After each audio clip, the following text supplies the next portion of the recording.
Lesson 1, Slope. So before we start learning about slope, just a quick refresher of some things that you should know already. An ordered pair is whenever you have an x and a y coordinate. And remember that it's always x, then y. Independent variables are your x values, and your dependent are your y values. So it's always I, then d. And the formula for slope is y2 minus y1 over x2 minus x1. But what we're going to start with is we're just going to count from a picture. So for the first picture, we're just going to look where it crosses the lines. So here and here, it's kind of faint, but it crosses right there. So the reason why we pick where it crosses directly on coordinates is because then we're not guessing as much as to which point it's going through. If we were to pick right here, oh my gosh, right there, it's in the middle. We would have to make an estimation, and the more precise we are, the better. So for this one, we're just going to count our rise. So our rise is everything going up and down. So we count 1, 2. So we have a rise of 2. And we count our run, which is everything going right and left. So if you're going to the right, it's positive. If you're going to the left, it's negative. So 1, 2, 3 to the right. So our run is positive 3. Slope is always rise over run. So m, which is our slope, is 2 over 3. Same thing for the next one. We're going to choose 2 points. I'm going to pick right there and right there. We're going to go down 2. So because we're going down, our rise equals negative 2. And we're going 1 over, so our run is 1. So our slope is negative 2 over 1. So for this is a positive slope. Should have done that in red. So anything when you're going left to right and it's going up is positive. Anything where you're going left to right and it's down is negative. Now our next 2 lines, our rise, it doesn't go up and down at all, so our rise is 0. And our run, well, it keeps going on in both directions. So our run is infinity. So our slope is 0 over infinity, and anything over 0, or 0 over anything is 0. So this is called a 0 slope. And for the last one, because our rise is infinity and our run is 0, it would be infinity over 0. You can't have anything over 0. So this is called undefined. So this is an undefined slope. So anything going up and down is undefined. Okay, for our next example, we have 2 points. A is negative 3 and negative 2, and E is 10 and 5. We want to calculate the slope graphically and with the formula. So first with the formula, this is going to be our point 1, and this is going to be our point 2. So in point 1, our x value is negative 3. So we call that x1, x from point 1. And our y from point 1 is negative 2. Now we go to our x2. So in our point 2, our x is 10. And our y2 is 5. Now we're going to use our formula, y2 minus y1 over x2 minus x1. Our y2, 5, our y1, so minus negative 2 over 10 minus negative 3. So we have 5 minus a minus turns into a plus. So we have 5 plus 2 is 7, and 10 plus 3 is 13. So this is our slope. It doesn't matter which point you choose to be point 2 or point 1, as long as you keep it the same in your formula. If this is from point 2, this has to be from point 2. They have to match. This and this have to match. To do it graphically, you would plot the points. So at -3 and -2 is right there.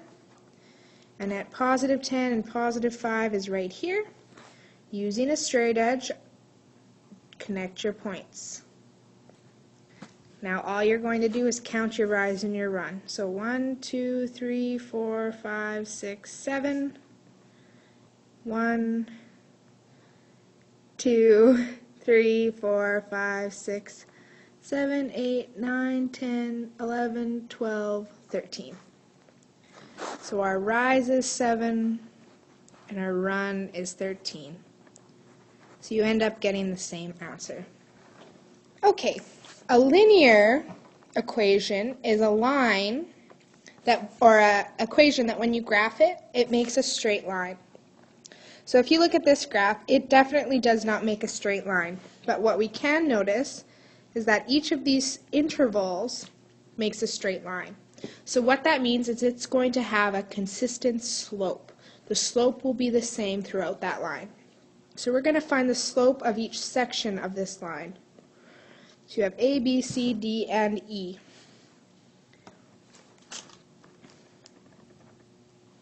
And because this is pretty easy to count, you could either count the spaces or you can use the formula. I'm going to use the formula because I want you to practice using the formula.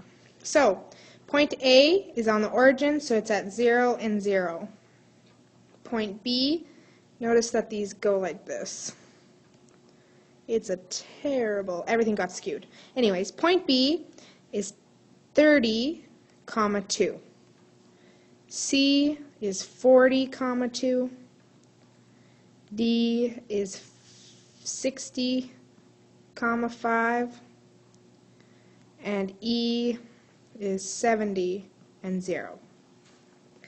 So we're going to do first section AB.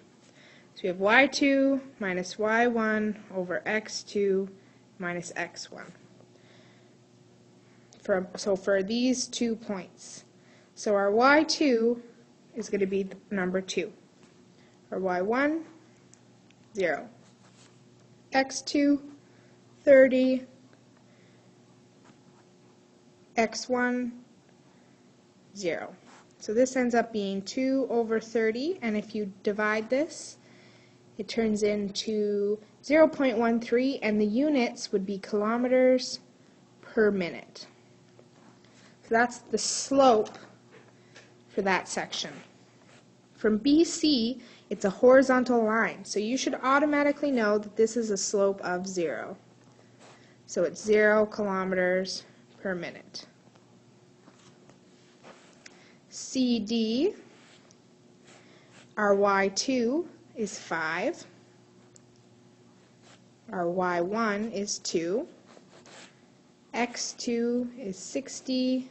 x1 is 40. So we have 5 minus 2 is 3 over 6 minus 40, which is 20.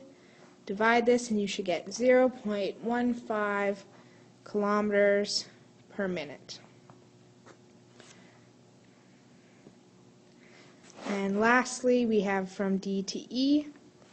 So we have 0 minus 5 over 70 minus 60. So we have minus 5 over 10, which is negative 0.5 kilometers per minute. So that doesn't mean that you're going backwards speed. It means that every part where you were traveling here was traveling away from your starting point. And then once you got to point D, you started driving back to where you began, if you were driving. Just an easy way to think of it. You probably wouldn't be driving at 0.5 kilometers per minute, but maybe walking, I don't know. So that is how you find the rates for each section, and remember that this is not linear, but each section is. Okay, the last example, we have a table of values, and we want to see if it's linear, and we want to graph it. Make sure that you change this number to 10, because I think in your notes it might say 11. Okay, so first we're going to see what our x and our y goes up by, and we're going to determine our slope, see if there's a slope, and our independent and dependent variables. So our independent is always x, Our dependent is y. Our dependent variables are moving down by -3 each time we subtract 3. Our x's are going up by +1.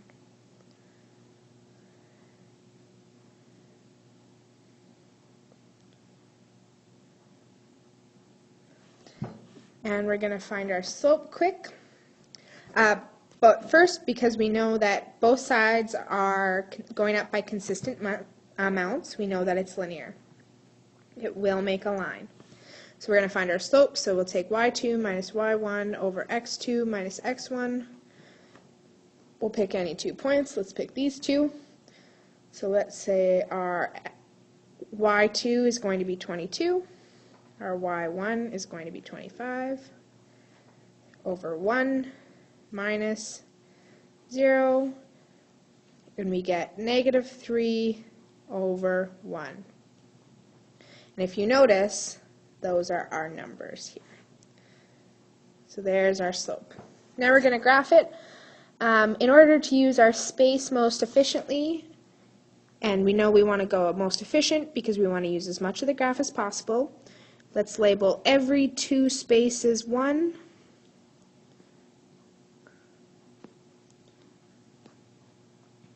And going up and down, in order to fit it on the graph, we need to count by ones.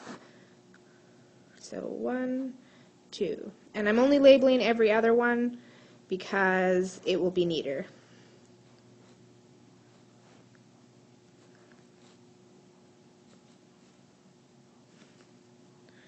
(19, 20, 21, 22, 23, 24, 25).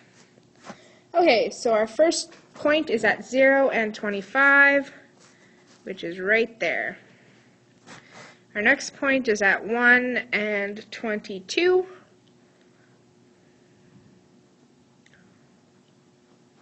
Oh my gosh. Which is right there. No, it's right there. I'm having a hard time here. I don't have a pen right now. Our next point is at 3 and 16.